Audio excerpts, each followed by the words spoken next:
On tient à remercier du plus profond de notre cœur PFD Avocat, grâce à qui la réalisation de cet épisode est possible. PFD Avocat a été fondé en 1937 et au fil des ans, des avocats, des notaires qui sont talentueux, dynamiques et d'expérience se sont joints à PFD Avocat pour offrir une expertise diversifiée et multipliée. PFD Avocat, c'est le plus important cabinet de la rive nord de Montréal. C'est plus de 60 avocats et notaires qui sont appuyés par toute une équipe de parajuristes et d'adjointes juridiques et administratives qui sont tous et toutes dévoués. Le principal objectif de tous les professionnels de l'équipe est de proposer aux clients des solutions simples, pratiques, personnalisées et innovatrices. Alors, allez les suivre sur Facebook et Instagram. Un énorme merci à PFD Avocat.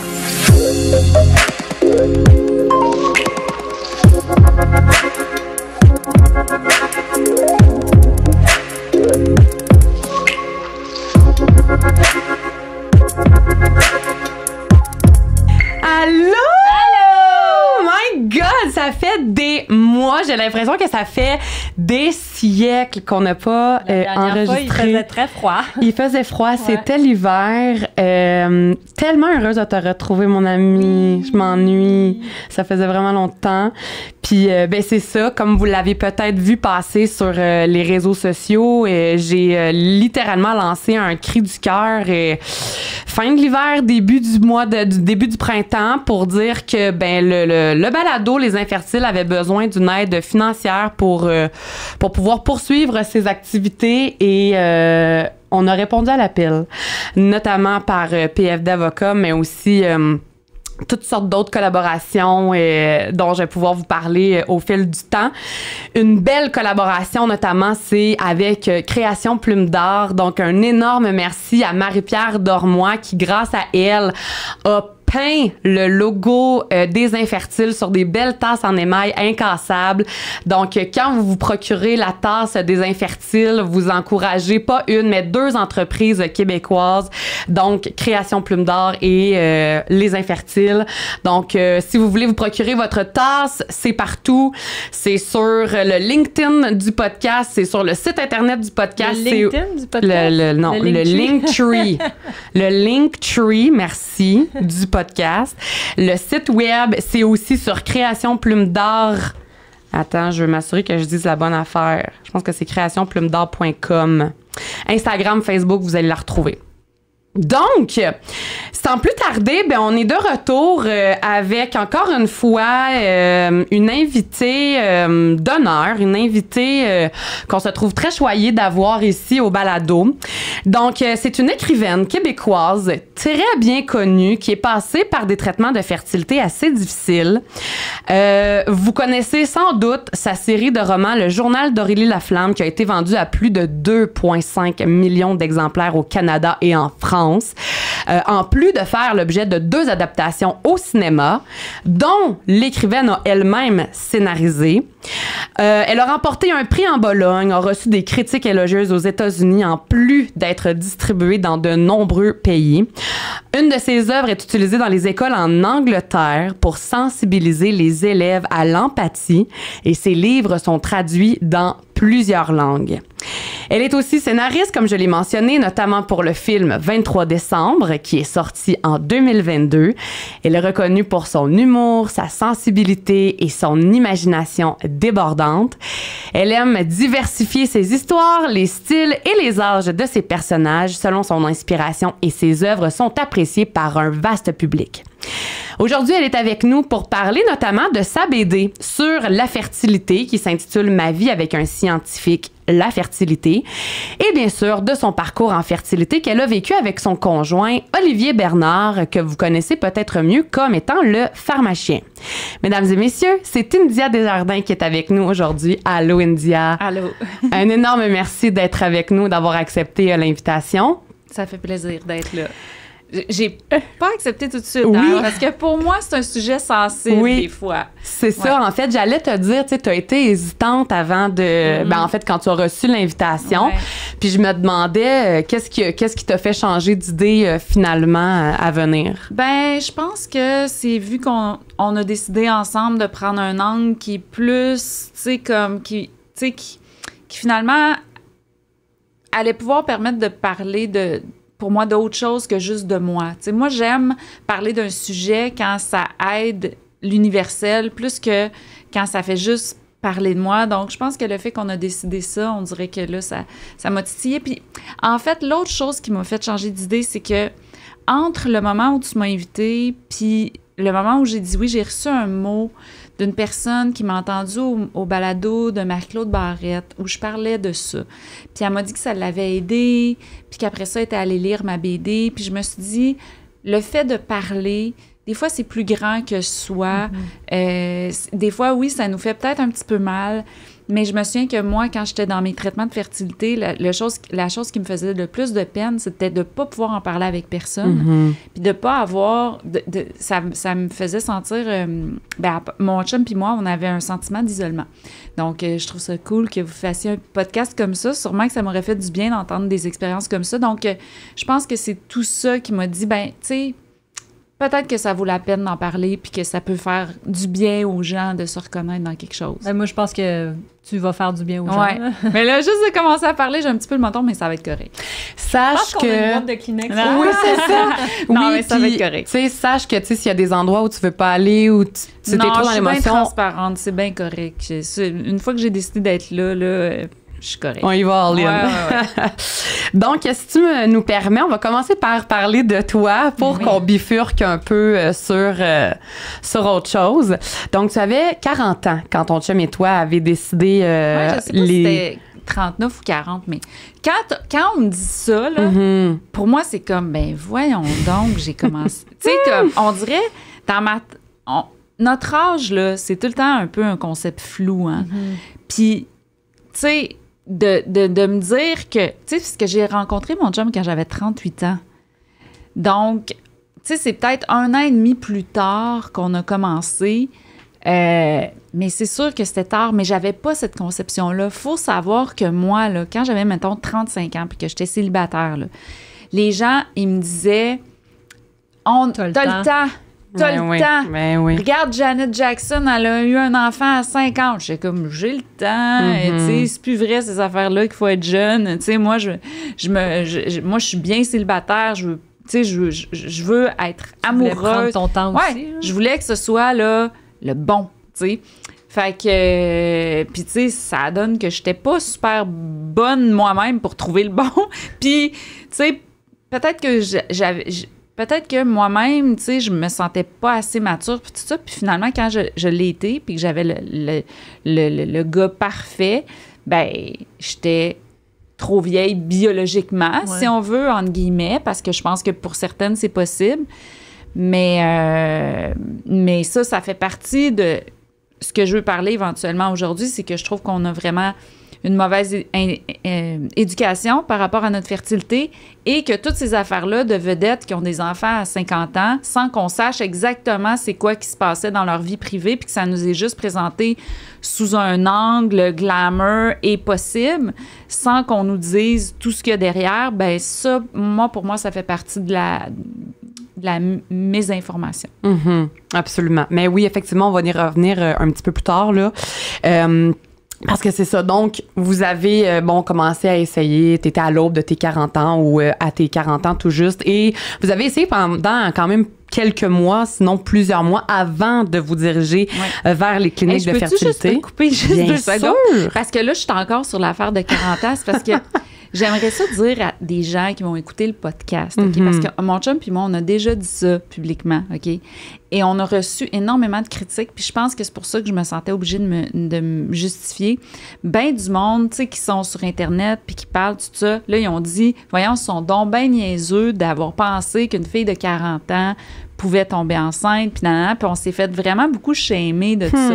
Fait que, s'il vous plaît, écrivez pas des commentaires comme ça, parce qu'on les lit, puis ça fait de la peine. ça fait de la peine. Chacun a son histoire.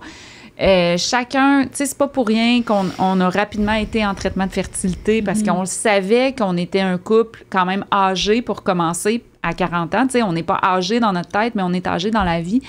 Donc, c'est important pour moi de dire que, mettons, les gens qui écrivent des commentaires, genre, franchement, sont donc bien niaiseux, nanana, d'avoir pensé que... Tu t'es vraiment fait écrire ce genre de commentaires? Oui, ça nous a fait beaucoup de peine, mon chum puis moi. Puis c'est ça qui fait que des fois, on prend un recul puis qu'on se dit, je veux-tu vraiment aller m'exposer à me faire dire des choses comme ça? Parce que quand tu parles, tu veux parler avec transparence. Ouais.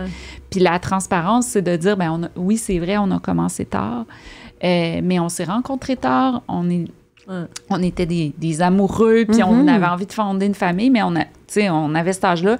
Moi, je pensais honnêtement que j'avais comme jusqu'à au moins 45 ans, là, tu sais, puis, tu sais, fait que je voulais juste faire une petite parenthèse pour dire, là, je l'ai dit, mais juste pour pas que je reste dans ma tête toute l'entrevue avec, les commentaires, nanana, je voulais juste le nommer. S'il vous plaît, OK, vos commentaires, s'il vous plaît, OK, tout ça, tout ce que vous pensez. Au pire, là, quand vous écoutez un podcast de même, là, vous avez un commentaire comme ça qui vous vient, là, dites-le à quelqu'un à côté de vous, textez votre mère, genre, voyons, son don bien épais, India, puis le pharmacien d'avoir pensé qu'à 40 ans, tu sais, textez quelqu'un, mais pas... Mettez pas ça public, tu sais. Toutes ces affaires-là, c'est sûr et certain que quand tu passes dans un processus de fertilité, toutes ces affaires-là, tu y penses. Ah, c'est sûr, ça te reste en tête. Tu te juges toi-même. T'as pas besoin du jugement des autres. Tu te dis...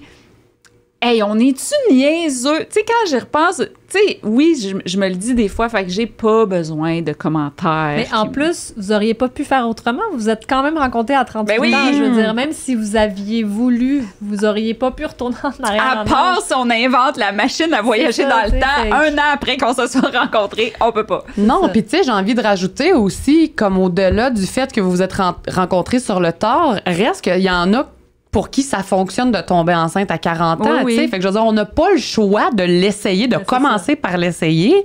Puis après ça, si naturellement ça fonctionne pas, on regarde les autres options qui s'offrent à nous pour peut-être pousser la démarche plus loin, tu sais. Puis dis-moi si je me trompe, mais quand tu commences un processus comme ça, là, tu penses pas que ça va être long. Tu penses que la première shot, ça va marcher, ou deuxième shot. Ben oui. Fait que t'as 40 ans, tu t'entends parler de femmes, mettons, qui ont fait un traitement de fertilité, puis qu'à 41 ans ou 42 sont tombées enceintes. Fait que tu te dis, OK, ben moi, ça va être bien correct, là, tu sais. Puis moi, j'avais aucun problème avec ça, les traitements de fertilité, tu sais. J'avais pas... Il y en a qui ont des espèces de croyances de dire, c'est pas naturel, machin, tu sais. Moi, non. Moi, c'était comme, gars, ça fait partie de ce que l'avancement scientifique peut nous offrir. Donc, moi, j'étais comme... Pourquoi pas? All-in là-dedans. C'est ça. Puis, tu sais, pour revenir au type de commentaires que vous avez pu recevoir dans ce genre-là, ça fait juste démontrer encore une fois ou une fois de plus qu'il y a une méconnaissance sur le sujet. Les gens qui ont dit ce type de phrase-là, ben... En tout cas, je pense que c'est un jugement. Je pense que ça part aussi, c'est ça, du fait qu'on en connaît très peu. Puis non, c'est pas écrit partout que, justement, il faut se dépêcher à faire un enfant. Puis souvent, ben on l'apprend pendant qu'on est dedans puis pendant qu'on a entamé les démarches. Puis en tout cas, OK, je te laisse avec tes questions. C'est ça, soyez indulgents. Oui, soyez doux. Exact. Faire un podcast comme ça doit pas être facile pour vous. C'est pas facile pour l'invité. Qui l'a vécu. Donc, la douceur et la bienveillance, là, c'est ça le besoin que des gens qui ont traversé ça ont besoin. Et non pas le jugement et la violence. Non, surtout pas. Donc, vous êtes allé en clinique de fertilité. J'imagine que là, à ce moment-là, vous avez tout fait, les tests de base, là, le test des trompes de Fallope, le spermogramme, tout le kit. Des genres de tests que... Après, t'as mal au ventre de même, là, t'es comme pourquoi? C'est ça. Tu t'imagines pas ça, tu sais. Mais non, c'est ça. Puis là, après ces tests-là, ça a été quoi votre diagnostic? Qu'est-ce qui est tombé? Un peu comme tout le monde, là, rien. OK. Moi, c'était mon âge. Tu sais, Olivier, je me souviens même plus, mais tu sais, c'était pas... Tout était normal, là, tu sais. C'était pas... Mais ton âge, est-ce que tu te souviens ce qu'il avait dit par rapport à ta réserve ovarienne ou... Non, c'était beau. Tout était beau. Ça fait que même le fait que tu avais 40 ans. 40 ans, t'étais quand même considérée fertile avec une bonne réserve ovarienne. Exactement. Ouais, c'est exactement ça. Puis comment vous avez réagi quand on vous a dit ça? Quand on vous a dit tout est beau, mais ça fonctionne pas?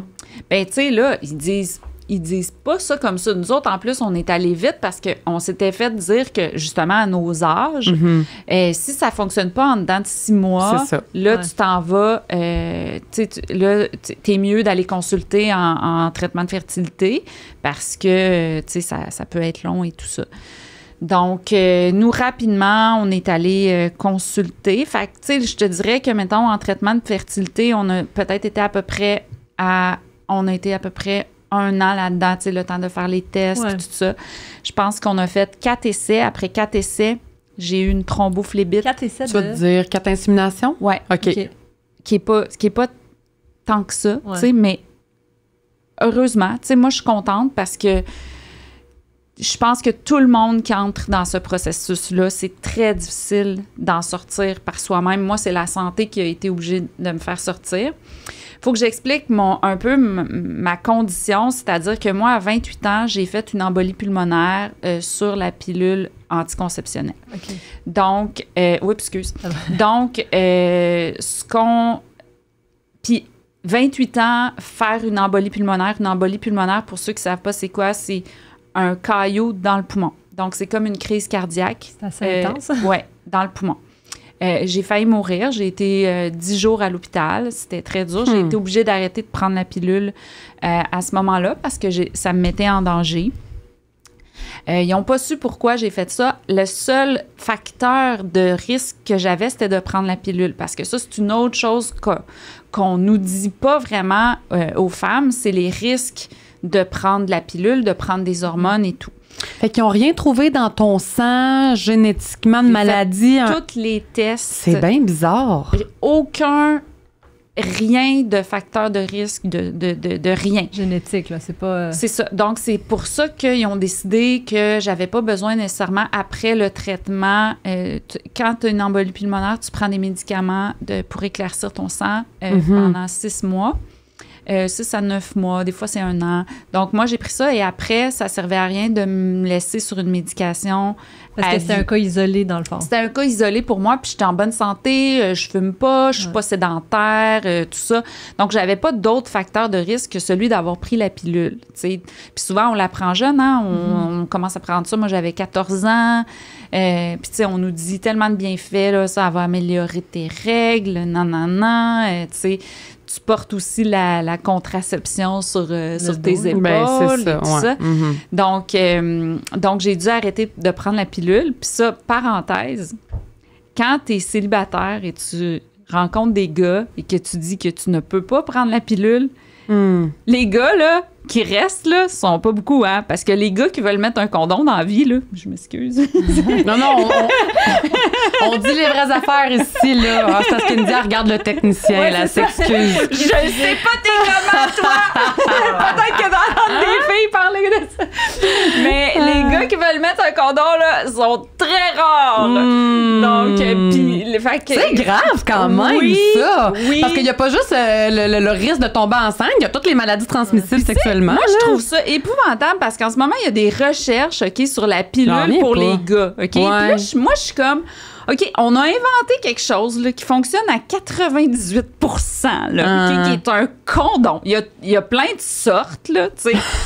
De tous les goûts et saveurs. De toutes les saveurs, de toutes les textures. Mais... Écoute, le nombre de personnes qui me disent qu'ils n'aiment pas ça, puis tu sais, avec tout, là, tu sais, il y a eu une recrudescence du VPH, tout ça, le nombre de personnes qui n'aiment pas porter le condom, tu sais, moi, je suis comme... Il y a tellement d'avantages, en plus, tu sais, comme... Juste cette affaire qu'on ne nomme jamais, les filles, le fait que, tu sais, que ça ressort, là, après, c'est que c'est tellement agréable. En tout cas, donc, je m'excuse, des fois, je me sens mal de parler de ça dans les gars. Non, lui, c'est juste le technicien, là. Lui, il écoute pas, dans le fond, là. OK. Moi, je me trouve super intéressant. Merci. Donc, c'est-tu gossant, ça, se lever après, puis toute la journée? En tout cas, bon. Ouais. C'est très intime, mais bon. Bref, c'était ma parenthèse condom, mais c'est parce que ça existe. Mais on dirait que dans la tête du monde, ça existe pas. Puis là, si une fille dit « je peux pas prendre la pilule », le gars, il est comme « mais voyons donc, qu'est-ce qu'on va faire? » Oh my God! Comme si c'était notre unique responsabilité, puis que si la fille prenait pas la pilule, on peut pas avoir de relation. C'est ça. Oh my God, c'est grave. Donc, embolie sur la pilule. Après, j'ai fait ma vie, j'ai été célibataire, j'ai rencontré des gars, ça a pas fonctionné. Là, je rencontre le meilleur gars du monde, qui est mon chum, à 38 ans. Et là, lui, là, tu sais, je le savais que c'était celui avec qui j'avais envie de faire ma vie, là. Tu sais, genre, tu rencontres un gars, puis tu te dis, OK, si lui puis moi, on n'est pas ensemble, je vais passer ma vie à le stalker sur les réseaux sociaux. Donc, il va rester dans mes rêves pour le reste de mes jours. C'est comme, je vais m'imaginer toute ma vie être avec lui. En plus, là. c'est facilement trouvable sur les réseaux sociaux. Là. C'est lui ou c'est personne. Tu sais, moi, c'est vraiment ça. Mon chum, là, c'est comme, tu sais, c'est... Puis maintenant, tu sais, ça fait 10 ans qu'on est ensemble. C'est mon chum, c'est mon meilleur ami. Puis, tu sais... Donc, voilà. Alors... à un moment donné, on se dit, on est prêt à essayer ça. Là, ça fonctionne pas. Puis là, on se fait rapidement dire, tu sais, justement, tu sais, étant donné l'âge, aller en traitement de fertilité, on fait ça. Et nous, on avait vraiment une bonne attitude, là. On était vraiment comme, tu sais, on était... positif. On faisait ça, là, pour nous, c'était comme... On essayait de le prendre, genre, pas comme un échec, mais comme quelque chose qu'on ajoutait pour s'aider, tu sais, dans notre projet de famille. Et donc, quand on s'est fait dire que...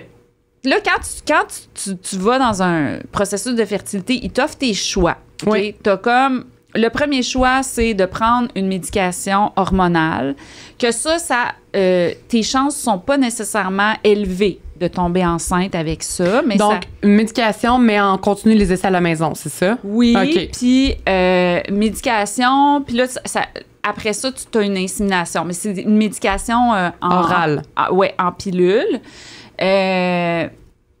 Puis tu vois tout le temps que tes chances... Tu sais, ils disent tout le temps tes chances de base. Toi, tu sais plus les chiffres, là. L'autre jour, tu me parlais, puis une chance sur 5. Ouais, une chance sur 5. Puis là, c'est comme... ça t'augmente un petit peu tes chances, mais pas tant que ça. Mais bon, tu sais, là, tu sais, ça augmente tes chances quand même d'avoir l'insémination, puis tout ça, parce que c'est plus précis. Il y a un nettoyage des spermatozoïdes aussi. Donc... donc, ça augmente tes chances. Après ça, il y a une deuxième étape qui est... Puis ça, en tout cas, au moment où moi, je l'ai faite, ça, il y avait... Nous, on avait, je pense, 6 essais qui étaient remboursés. Oui. Je sais pas si c'est encore comme ça. C'était pas... c'était 9 avant. T'as raison. Là, c'est 6. Ouais, c'est ça. C'est 9. Donc, t'avais 3... C'était suggéré, là. Après ça, t'avais 3 essais que ça, c'était avec la piqûre, là. Ben la piqûre, parce que tu peux avoir soit l'Ovidrel pour déclencher ton ovulation avant l'insémination. Sinon... mais c'est parce que, tu sais, un protocole d'une femme à un autre, on va pas tout avoir le même... Moi, c'était ça. Puis là, après ça, c'est in vitro. Ouais. Donc, nous, on a commencé par les traitements moins intenses qui étaient la pilule. Parce que mon chum, qui est pharmacien, lui, il s'inquiétait des hormones à cause de mon historique d'embolie. Mm-hmm. Alors, lui, il espérait, surtout qu'on avait des amis, mais on a tout le temps des amis pour qui ça a marché. On a des amis que la version très soft, ça a marché du premier coup. Donc, on s'était dit, pourquoi ça marcherait pas pour nous? Il y a des chances que ça marche pour nous aussi. Ouais. Exactement. C'est ça. Fait que là, après 3 fois, ça fonctionne pas. Mais là, juste savoir, est-ce que c'est une insémination ou vous continuez à la maison? Ben, en fait, là, tu peux continuer. Tu peux pas t'empêcher. Il y a comme une petite partie. Mais ce que je veux savoir, c'est parce qu'il y a vraiment des protocoles ou est-ce que c'est uniquement essai à la maison avec des hormones? Mais là, vous étiez en insémination. Oui, on était insémination. Ouais.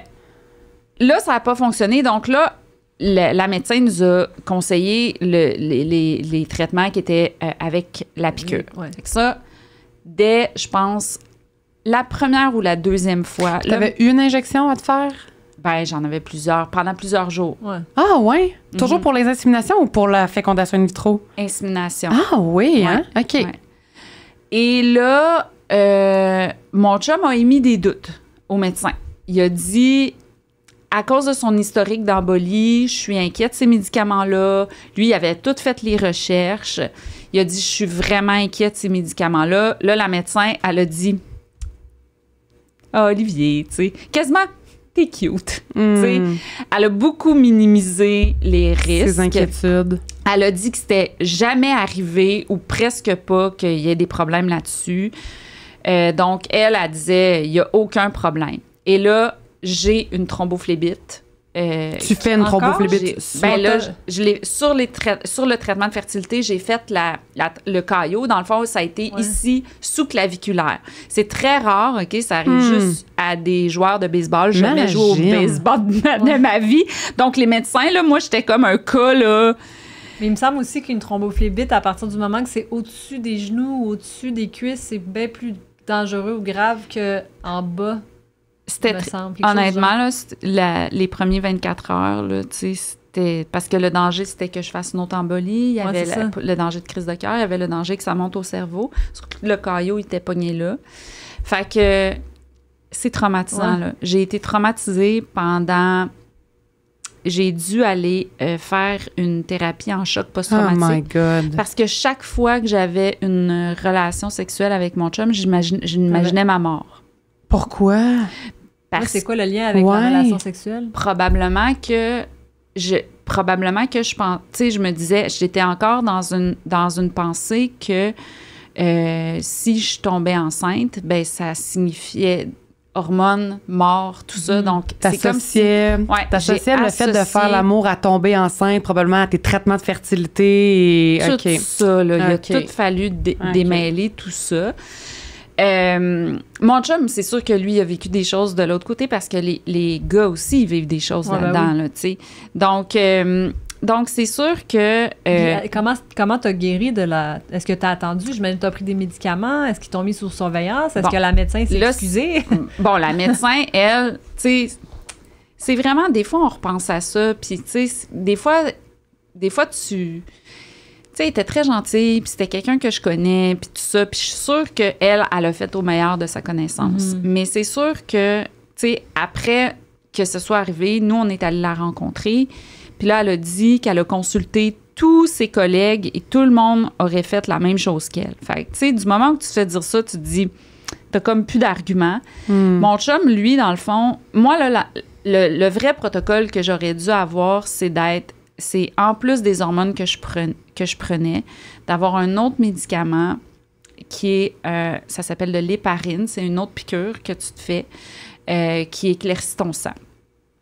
Donc, mais ça, là, imagine, OK, tu prends ça tous les jours et tu tombes pas enceinte. Fait que tous les jours... C'est un risque pareil aussi d'éclaircir son sang. Oui, tous les jours, quand même assez en dose élevée. Donc, tu sais, je vais finir ça, mais après ça, je vais reparler de ça. Mais donc, moi, là, j'ai fait la thrombophlébite. Là, pour répondre à ta question, comment ça guérit, c'est que là, tu prends des médicaments. Là, pour éclaircir le sang, pour que le caillot se dissoude. Là, je pense qu'il est pogné là, mais tu sais, comme les veines se sont reconstruites autour et tout ça. Là, il est pris? Là? Oui, ben tu sais, je vais... c'est parce que le caillot, souvent, il reste là, puis tu sais, ça vient que ça fait partie de toi. Ah, ouais. Fait que moi, j'ai comme un peu des séquelles à vie de ça. Ah, ça aussi, c'est minimiser ce risque-là. Hein? Le risque de caillot, sur les traitements de fertilité, tout ça, je veux pas faire peur à personne. C'est juste... Faut juste être conscient. Faut juste être conscient que ça existe. Tu sais, il faut juste qu'on ait une meilleure éducation par rapport à ça. Parce que là, je veux pas te couper, mais tu me disais que la prise d'hormones, ça augmente notre quantité d'hormones de 400%? Non, l'accouchement, ça augmente les hormones de 400%. Donc, quelqu'un comme moi, que sous hormones, je réagis, ben pour moi, l'accouchement, ça devenait un risque. D'augmenter une formation de caillot à 400%. OK, je comprends. Exactement. OK, excuse-moi. Donc, c'est ça. Fait que là, moi, la décision après ça, là, ça a été, est-ce que je mets parce que là, moi, on savait pas mon facteur de risque, comme je vous dis. Ce qu'on savait, c'était que je faisais des caillots quand il y avait des hormones. La grossesse, ça augmente tes hormones. L'accouchement, ça augmente tes hormones. Donc, moi, sur les traitements de fertilité, il aurait fallu que je prenne ce médicament-là à tous les jours sans savoir. Parce que normalement, ayant eu une embolie pulmonaire, j'espère que c'est pas trop compliqué ce que je dis, puis ayant eu une embolie pulmonaire, automatiquement, pour les traitements de fertilité, c'était correct, mais automatiquement, si j'avais été enceinte, j'aurais été grossesse à risque. Oui, c'est ça que j'allais dire, oui. Et là, j'aurais été traitée à tous les jours avec ce médicament-là. Mais on ne savait pas que pendant les traitements de fertilité, j'aurais dû avoir ça. OK. Mais là, ça devient, tu as des traitements de fertilité et en plus de prendre tes médicaments à un certain moment par mois, ben moi, il aurait fallu qu'à tous les jours, je prenne ce médicament-là sans savoir si j'allais tomber enceinte ou non. Fait que là, ça devient un step de plus Ça devient beaucoup, que certaines femmes font, puis moi, je respecte ça.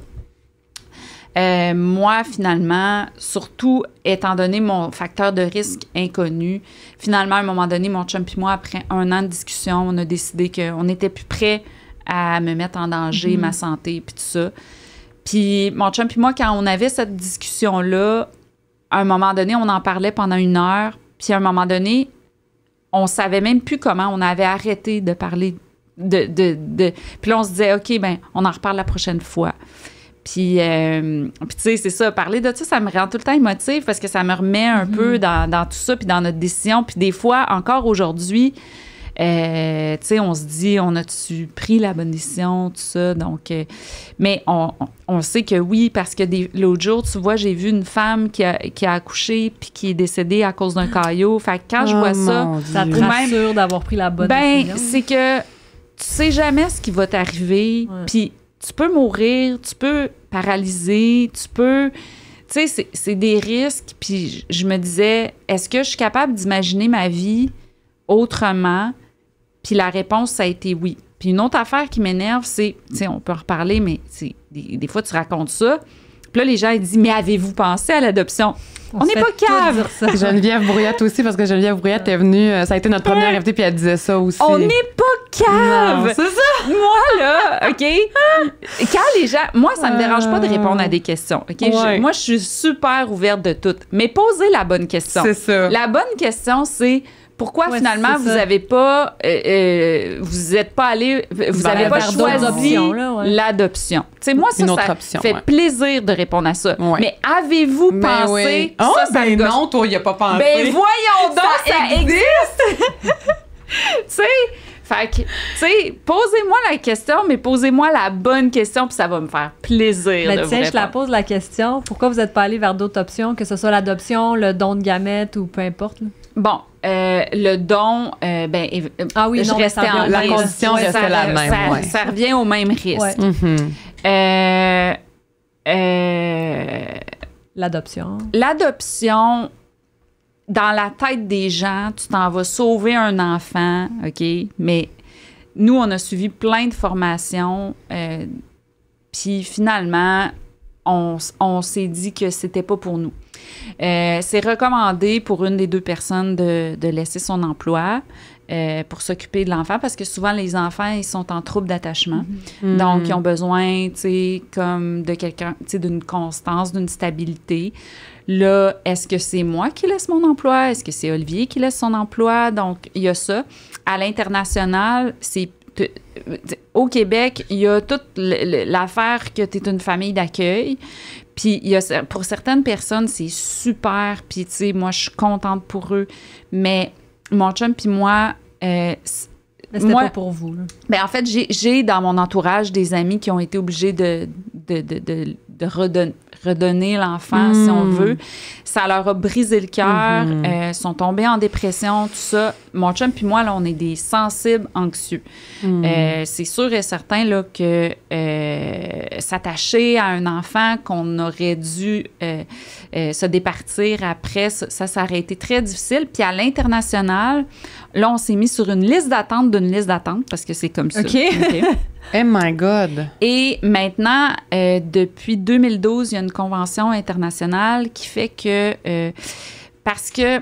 c'est très compliqué à expliquer, mais en fait, à l'international, tu peux plus vraiment adopter des bébés. C'est parce qu'il y a comme une convention qui a été passée en 2012, comme quoi que l'enfant doit être adopté dans son pays, parce que ça crée... le bébé, tu veux dire? Oui. OK.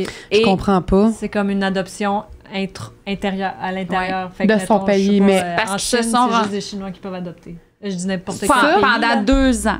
Ah! Oui. Donc, tu as ton enfant à peu près... Tu sais, tu as ton enfant, là, tu sais, après 2 ans. Mais souvent, c'est S'il n'a pas été adopté de 0 à 2 ans, on le met à l'international. Donc, les enfants qui sont disponibles à l'adoption, c'est des enfants qui ont des problèmes de santé souvent, parce que c'est ces enfants-là qui ne sont pas adoptés à même leur pays. Donc, il faut que tu coches des problèmes de santé. Donc, nous, on avait coché ce avec quoi on était à l'aise et tout. Mais après 2 ans, on a reçu un mail comme quoi que ce qu'on avait coché... C'était pas assez? Ben c'est ça, c'était pas assez. Donc, moi, j'ai beaucoup d'admiration pour les gens qui adoptent. Mm-hmm. C'est une vocation.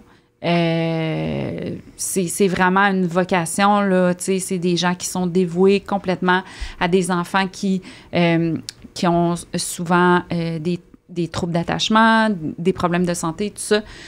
Nous, tu sais, à un moment donné, il faut être honnête que nous, on n'était pas les bons candidats. Puis, tu vois, le docteur Chiquan qui donnait une des formations, il disait, si vous êtes des anxieux, c'est pas pour vous. Et moi, là, je suis super anxieuse. Mon chum, c'est un anxieux. Mon chum, c'est un pharmacien, OK? Si tu lui poses des questions sur ta santé, là, il va répondre de façon rationnelle. Mm-hmm. Quand c'est moi ou mon chien, il parle la tête. Fait qu'imagine, là, si on avait un enfant, là, tu sais, comme avec des problèmes de santé, lui, là, il serait tout le temps, là, genre, tu sais, comme anxieux, inquiet. Hey, mon chien, là, il fait juste genre... Puis là, il faut aller chez le vétérinaire. Tu sais, comme puis le vétérinaire, vu que lui, il est le pharmacien, tu sais, il regarde lui en pensant, monsieur, lui, va me comprendre. Mais lui, là, il est en état de panique, puis moi, je suis comme, parle à moi. C'est à moi, c'est moi faut dans cette situation-là, là, il est pas le pharmacien en ce moment. Donc, c'est ça. Je sais pas si c'était trop compliqué, mon enfant. Non, vraiment pas. J'ai tout compris, en tout cas, là. Mais je pense que c'est important, peu importe le projet familial, que ce soit l'adoption, que ce soit la fécondation in vitro, peu importe, c'est comme vraiment important de respecter nos limites. Puis c'est toujours difficile, des fois, quand on se fait dire, ben là, adopte, ou tu sais, ben là.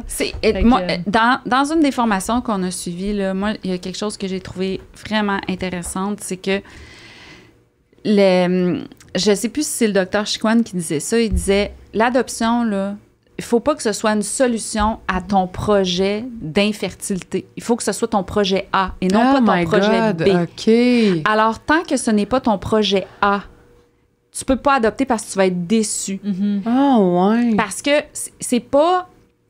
Puis, tu sais, j'essaye de parler avec le plus de sensibilité possible parce que il y a des gens qui ont été adoptés, il y a des gens qui ont adopté, puis c'est des belles histoires, puis tout ça. Mais si c'est une belle histoire, puis je veux pas avoir l'air égoïste, je veux juste pas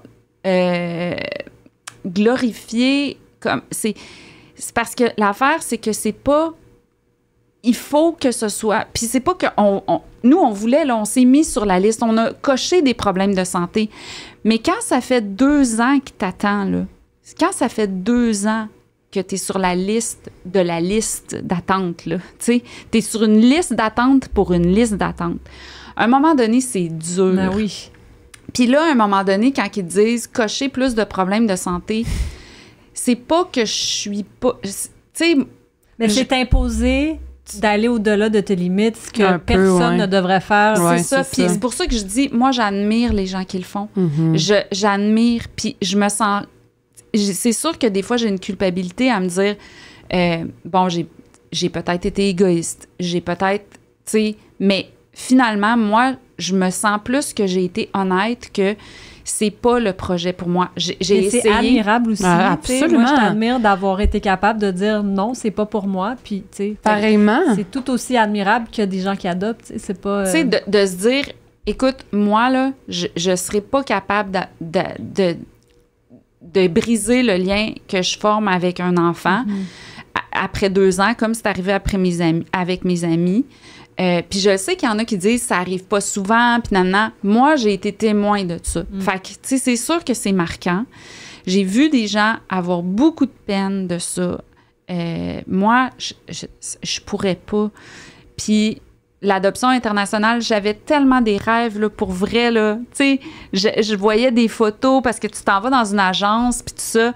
Puis je voyais des photos, puis, tu sais, mon chum puis moi, on se disait, ah oui, puis là, on voyait des gens, tu sais, qui avaient des enfants adoptés à l'international, puis là, on se disait, ah oui, tu sais, puis on en rêvait jusqu'à ce qu'à un moment donné, tu vois que, OK, puis tu sais, tu te fais à l'idée, tu te dis, oui, je suis capable, tu sais, on en avait coché pas mal de problèmes de santé, là, de dire, oui, je suis capable, ce problème, on est capable, on va le faire, puis tu sais, moi, j'étais rendue, là, je me disais, je vais travailler moins, c'est correct, tu sais, moi, je vais en prendre moins, moi, je travaille à la maison, fait que, tu sais, je vais faire moins de livres, tu sais, on était vraiment là-dedans, jusqu'à ce qu'à un moment donné, quand les problèmes de santé, t'as des choses intenses, là, t'as des, tu sais, qu'il faut que tu coches, là, tu sais, comme des fois, là, c'est des enfants, ça dit pas d'anus, tu sais, comme, tu sais, c'est comme, tu sais, il y a des gens, là, extraordinaires qui s'occupent d'enfants comme ça, puis moi, là, je les admire, puis tout ça.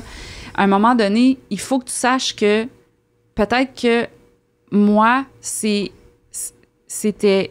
juste trop pour ma capacité. Puis je me sens mal parce que tu peux pas te sentir mal. Encore là, j'ai peur aux commentaires, tu sais. Ouais, mais India, imagine si t'avais dit, toi et ton chum, là, vous aviez dit, OK, on va tout cocher malgré que ça dépasse nos limites pour l'enfant. Imagine, puis tu sais, l'enfant, là, vous auriez pas été les meilleures personnes pour l'enfant. Fait que non, t'es pas égoïste. À un moment donné, de se sentir pas la meilleure personne pour cet enfant-là. Puis dans nos formations aussi, on a appris que beaucoup d'enfants sont réabandonnés une fois qu'ils sont adoptés.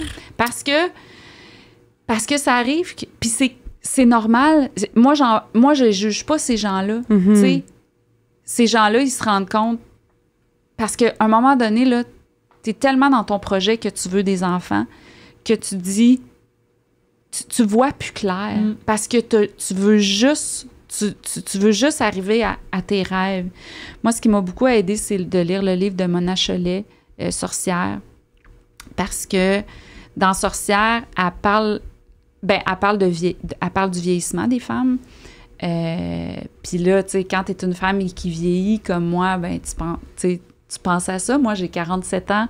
Je l'ai lu, le livre, ça faisait pas longtemps, je me souviens plus, là, mais ça faisait pas si longtemps qu'on avait décidé de pas avoir d'enfants.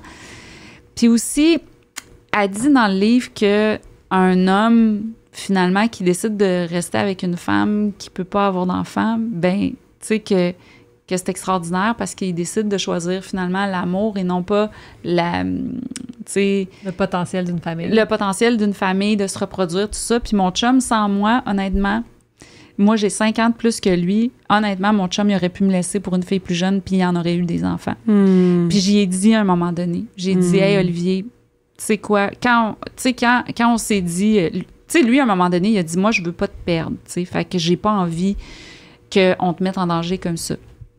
Puis j'ai dit, ben tu sais, je comprendrais, honnêtement, si tu as envie d'avoir une famille, si tu as envie de ce projet-là, puis tout ça. Puis il a dit, ben moi, j'ai envie d'être avec toi. Fait que, puis tu sais, quand j'ai lu Sorcière, puis j'ai lu ce passage-là, tu sais, j'étais allée le coller, puis j'ai dit, tu sais, merci de m'avoir choisi. Puis j'en aurais pas voulu, honnêtement, tu sais, s'il m'avait pas choisi, puis s'il avait choisi que lui, c'était important pour lui d'avoir une famille, tu sais, je l'aurais compris. Parce que moi, à une époque où je voulais vraiment des enfants, si j'avais rencontré quelqu'un qui en veut pas, je ne sais pas si j'aurais choisi le gars, tu sais, parce que je n'étais pas rendue là. Mais c'est ça. Mais d'ailleurs, par rapport à ton chum, lui, comment il a vécu le parcours de fertilité? Ben lui, c'était dur pour lui. Tu sais, je pense que les gars aussi, ils vivent autre chose, ils se sentent coupables, tu sais. Il a l'impression que c'est de sa faute. Il se sent impuissant peut-être un peu. Surtout que lui, c'était quand même assez... tu sais, c'est comme... Tu sais, c'est ça. Puis en plus, à un moment donné, sur les réseaux sociaux, là, quand il y a du monde qui l'haïssait, il disait qu'il n'était pas un vrai homme parce que... Fait que ça, c'est des affaires de commentaires de réseaux sociaux aussi, là, tu sais. Fait que ça, c'est c'est des affaires rough pour les gars, tu sais. Mhm. Puis c'est aussi de, tu sais, des fois de devoir nous supporter sans lui pouvoir s'exprimer. Nous, rapidement, on a décidé d'aller en thérapie de fertilité pour pouvoir juste avoir un espace pour discuter de tout ça, de comment on se sentait, autant lui que moi. Puis moi, je trouvais ça le fun parce que, tu sais, je pouvais savoir ce qu'il vivait à travers ça. Fait qu'on est restés très, très unis, tu sais. C'est sûr que tout n'est pas rose.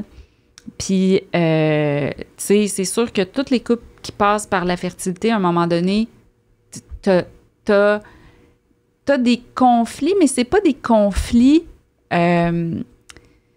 c'est comme des conflits qui viennent avec chacun les émotions que tu vis à ce moment-là.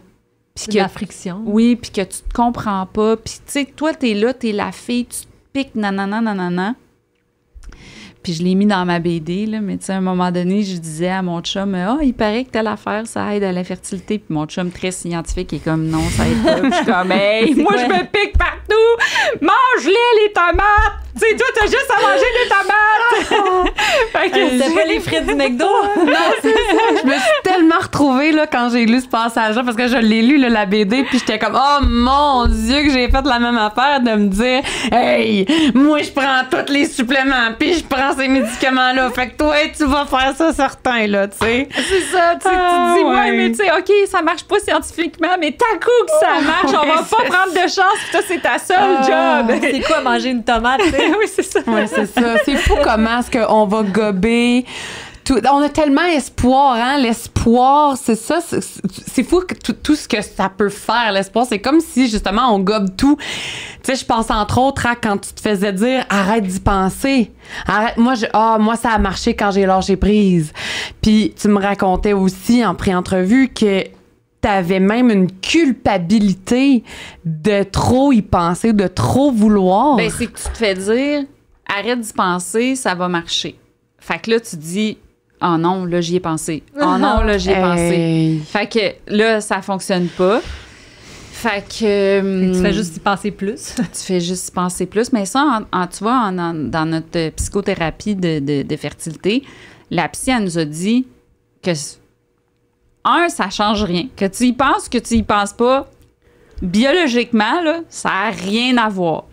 Puis 2, parce qu'il y a du monde qui y pense tout le temps puis qui tombe enceinte. Puis il y a du monde qui y pense pas, qui tombe enceinte. Puis il y a du monde qui... Tu sais, c'est comme... Et ça n'a pas rapport, là. Tu peux... Mettons que tu fais les statistiques, là. Je veux dire, il y a du monde qui y pense, il y a du monde qui y pense pas. Ça n'a pas rapport avec ça. Puis c'est ça. Fait que... Là, tu te fais dire, ben à un moment donné, c'est de ma faute, nanana. Fait que... C'était-tu correct ce que j'ai dit sur l'adoption? Parce que là, je suis encore là-dedans, je suis bien anxieuse parce que j'arrête pas de dire... Hey, c'est la première fois que je m'ouvre là-dessus, puis des fois, j'ai l'impression que de dire, hey, ce projet-là, on a fait tout, mais c'était pas pour moi. J'ai tellement l'impression que ça peut être mal vu, puis tu sais... Personnellement, j'ai trouvé ça que c'était très clair et que c'était très bien dit. Je n'ai pas senti que tu étais dans le jugement du tout. J'ai peur que non, maïs, moi, je vois comme une vieille sorcière méchante. Il y en a qui disent ça, c'est leur problème, honnêtement. Oui, ça leur appartient. C'est tout à votre honneur d'être capable de délimiter vos limites. On en voulait vraiment, là. Mais oui, c'est juste qu'à un moment donné, ça fait 2 ans que t'es sur la liste, puis tout ça, puis tu sais, à un moment donné, tu sais... C'est correct, India. C'est correct. Puis prendre le risque aussi, tu sais, il y a plein d'enfants là, tu sais, au Québec qui aimeraient ça, puis tu sais, mais prendre ce risque-là, c'était un trop gros risque. Fait que je suis bien anxieuse. Moi, quand je parle de quelque chose puis que je m'ouvre pour la première fois, fait que c'est pour ça que là, je reviens là-dessus, même si on n'est plus là-dessus. On peut revenir là-dessus autant que tu veux. Puis tu sais, je peux même dire quelque chose d'un peu glissant même. Tu sais, il y a des gens qui sont capables de concevoir naturellement puis qui vont faire 2, 3, 4 enfants sans se poser la question, est-ce qu'on est capable d'avoir 2, 3, 4 enfants? Tu comprends? Ils vont juste faire des enfants parce que les autres, c'est ça qu'ils s'étaient dit qu'ils étaient pour faire, puis c'est ça que la société veut, hein, qu'on peuple puis qu'on ait des familles nombreuses. Mais, et vous avez été capable, tu comprends, de vous poser la question de dire, hey, non, je pense pas qu'on a cette capacité-là d'aller vers ce type de projet-là. Fait que, je veux dire, il y a toujours toutes sortes de gens dans la vie, il y a toutes sortes de commentaires, de jugements. Je pense que l'important, c'est de savoir reconnaître qu'est-ce qui était le mieux pour nous. Puis vous avez été capable de faire cette introspection-là, de dire, je pense pas qu'on serait les meilleures personnes pour cet enfant-là. Tu sais, je donne autrement. Tu sais, comme moi, j'adore ça. J'écris des livres pour enfants. Je rencontre plein d'enfants, tu sais, dans les salons du livre, tout ça. Tu sais, je m'implique avec mon filleul. Tu sais, c'est comme, à un moment donné, quand là, tu peux pas avoir d'enfant puis tu décides que tu n'en auras pas, c'est que là, tu arrives à un choix. Puis tu as toutes sortes de choix. Parce qu'on se... Tu sais, ce que toi, tu as choisi, mère porteuse, nous, on s'est fait offrir ce choix-là. On n'a pas choisi les autres choix. Parce que finalement, c'est devenu un choix. Alors qu'avant, moi, ça a toujours été mon rêve d'avoir des enfants. Puis à un moment donné, finalement, ça a été un choix, finalement, de ne pas en avoir. C'est pas... Puis aujourd'hui, je me sens pas victime de la vie. J'ai eu d'autres choix, puis j'ai choisi que mon chum puis moi, on aurait une autre vie. Fait que c'est juste, à un moment donné, un chemin. Moi, j'essaie d'expliquer pourquoi j'ai pas pris ce chemin-là, puis de dire avec sincérité que je me sentais pas à la hauteur de ces projets-là. Et parce que, pour toutes sortes de raisons, parce que, tu sais, je suis une personne anxieuse, parce que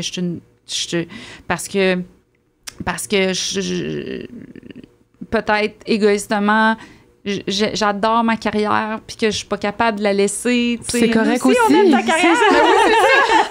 Fait que, tu sais...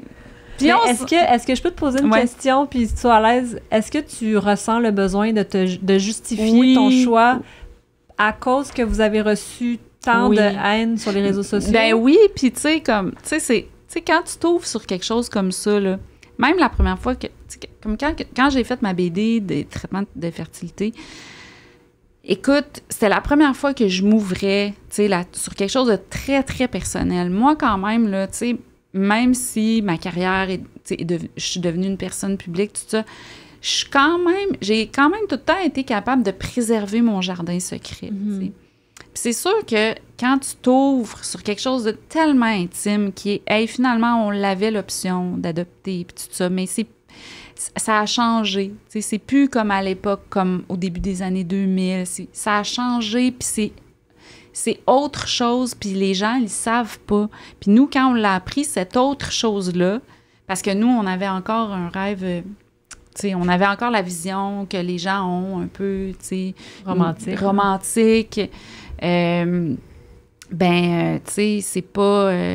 Puis, tu sais, faut dire aussi qu'une autre affaire qu'on s'est fait dire que j'ai pas dit, c'est que beaucoup de gens, tu sais, qui se font adopter, ils sont... Puis ça a été une des raisons pourquoi ils ont fait la Convention de la Haye, c'est que les enfants qui grandissent dans un autre pays ont l'impression qu'ils se sont fait un peu arracher à leur culture. Puis c'est comme notre pensée occidentale, blanc, qu'on pense qu'on va aller sauver des enfants alors qu'on ne les sauve pas. Non, c'est ça. Puis ça, c'est ça qu'on a appris dans nos formations. C'est pas une mauvaise aussi. chose, la Convention, au final. Non, c'est exactement. Puis tu sais, c'est pas pour rien que ça a été pris. C'est une convention internationale. Puis on a un peu le syndrome du sauveur, que tu as l'impression, tu sais, je vais aller sauver un bébé. Tu ne les sauves pas. Ils sont pas... Ils ont quand même une belle vie, puis c'est ça qu'on se fait dire. Puis tu sais, fait que c'est comme tu décides que oui, peut-être que tu vas offrir une meilleure vie à un enfant qui n'a pas nécessairement la vie comme toi tu la conçois, que c'est une belle vie, mais tu sais, c'est ça. Fait que, en tout cas, je me sens super mal d'avoir... C'est la première fois que je parle de ça, fait que tu sais, des fois, tu sais pas comment ça peut être reçu. Ben, en tout cas, je pense que Anne-Marie et moi, on trouve je vais que ça couper ça, là, je vais bien... arrêter de revenir, mais là, j'étais anxieuse de ça, puis là, on parlait d'autres choses, puis j'avais juste ça dans la tête. Ici, là, ça a très bien sorti de notre côté. Là, je suis toute mal en dedans d'avoir parlé de ça. Mon chum, il va me dire, pourquoi t'as parlé de ça? Prendre une gorgée d'eau, là, ça va être correct. On va terminer dans quelques minutes, mais juste avant... oui, non, excuse-moi. On va terminer... Non, j'ai juste parlé de l'adoption, j'ai l'air... On va terminer pour cet épisode-ci. Puis pour le direct sur Facebook, on va reprendre dans 10 secondes. Oh non, c'est en direct en plus, ça que je me... Oh Mais ça change rien! Que tu lui avais pas dit. Ben oui, je l'ai dit, je te l'ai dit. Mais oui, je te l'ai dit. Oui, mais c'est À parce notre que j'ai oublié. Mais oui, mais c'est pas grave, c'est vraiment pas grave. Donc oui, c'est ça. Donc au début là, de notre prochain épisode, qui va être dans 10 secondes pour les biens du direct sur Facebook, on va parler de ta BD et on va se lancer là-dessus. Changeons de sujet, je vais dévier. Donc, juste avant qu'on parle de ta magnifique BD, tu l'as mentionné tantôt, tu sais, que tu continues d'écrire pour les enfants, que tu continues de rencontrer des enfants, de les côtoyer. Est-ce que, après ton parcours en fertilité, le fait que tu aies dû passer à travers un deuil de la parentalité, la maternité, est-ce que c'est quelque chose que tu as trouvé difficile ou est-ce que tu as dû renouer un peu avec le plaisir d'écrire pour les enfants? Comment ça s'est fait? C'est-tu vrai? Zéro. Moi, tu sais, des fois, là, on lit sur Internet, là, comment se sortir du deuil, nan. Puis là, ça disait, tu sais, comme, éloignez-vous des enfants, éloignez-vous des familles. Moi, j'étais comme, ça sera pas moi. Tu sais, comme, moi, j'ai jamais... moi, quand une fille tombe enceinte, on dirait que je le prends pas personnel. Ouais. Tu sais, c'est comme... Tu sais, c'est comme, mettons... moi, je suis du genre à être tout le temps contente pour les autres, même si moi, je suis dans une situation différente. Fait que ça, c'est quelque chose que j'ai. Je sais pas si c'est venu dans mon sac à outils quand je suis née ou tout ça, mais tu sais, c'est rare que je vais envier quelqu'un sur une situation que moi, j'ai pas. Ah, ouais. Parce que moi, je suis capable de voir les autres choses que j'ai, puis tu sais, je suis capable de voir les choses autrement. Au contraire, je suis contente, tu sais. Mais même quand la personne a quelque chose que tu veux vraiment fort. Ouais. Ouais, c'est fou, là. Ça, c'est une force, j'ai envie de dire, là. Ouais. Puis même, tu sais, quand j'étais célibataire, des fois, j'avais des amis qui disaient, tu sais, j'étais comme, comment ça va avec ton chum? Puis là, ils sont comme, ben là, je me sens mal de dire ça parce que toi, t'en as pas. Puis moi, j'étais comme, ben là, tout va bien, là, j'ai pas... Fait que, tu sais, je me sentais... Ça m'insultait même que la personne, elle me dise, tu sais, comme, ben là, je veux faire attention, Tu sais, fait que, tu sais, non, moi, je suis tout le temps contente. Je suis tout le temps contente qu'il y ait des enfants autour de moi. J'aime les enfants. Fait que c'est comme... C'est pas parce que je peux pas avoir d'enfants que je vais du jour au lendemain arrêter d'aimer les enfants. C'est comme ça a jamais coupé. Donc, donc, je comprends. moi, tu sais, d'aimer les enfants, tu sais, ça a jamais arrêté. Super. Good. Fait qu'on va s'arrêter là-dessus. Ben oui. Merci beaucoup, India Desjardins. Sur Facebook, on se retrouve dans quelques secondes. Merci beaucoup. Bye. Bye.